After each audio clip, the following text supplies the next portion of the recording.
Hi friends, మీకు ఈ video నచ్చినట్లయితే ఈ వీడియోని లైక్ చేయండి, సబ్స్క్రైబ్ చేయండి.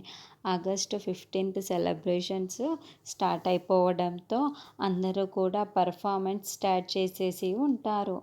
భరతమాతగా వేసిన అంచు పాప స్టేజ్ పైకి ఎక్కి జెండా ఊపుతూ పర్ఫార్మెన్స్ ఇస్తూ ఉంటుంది. అది చూసిన భాగి చాలా చాలా సంతోషిస్తూ ఉంటుంది. ఆనంద్, ఆకాష్, అమ్ము కూడా రకరకాల గెటప్‌లలో ముందు సీట్‌లోనే కూర్చొని అంజలి పర్ఫార్మెన్స్‌ని చూస్తూ చాలా సంతోషపడుతూ ఉంటారు. ఆరు కూడా ఇదంతా చూస్తూ సంతోషపడుతూ ఉంటుంది.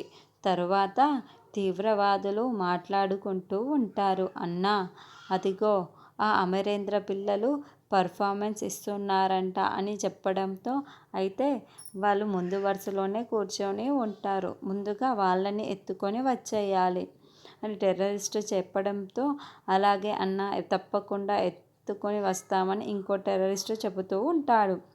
ఒకవైపు అమర్, మిగతా వైపు ఆఫీసర్స్ గన్నులు పట్టుకొని తీవ్రవాదుల దగ్గరికి వస్తూ ఉంటే, జేడీ గ్యాంగ్ కూడా గన్నులు పట్టుకొని తీవ్రవాదుల దగ్గరికి ఎక్కడున్నారా అని వెతుక్కుంటూ వస్తున్నట్లు చూపిస్తూ ఉంటారు. పిల్లలేమో పర్ఫార్మెన్స్ ఇస్తూ ఉంటారు. అది చూసిన భాగి సంతోషపడుతూ ఉంటుంది. ఇంకోవైపు మనోహరి కూడా కూర్చొనే ప్లాన్ చేసి ఉంటుంది. మనోహరి కుట్రని భాగి ఎలా కనిపెడుతున్నది అన్నది టెర్రరిస్టులను జేడీ, అమర్ ఇద్దరు కలిసి ఎలా కనిపెట్టి పిల్లల్ని కాపాడుతారన్నది నెక్స్ట్ ఎపిసోడ్లో చూద్దాము.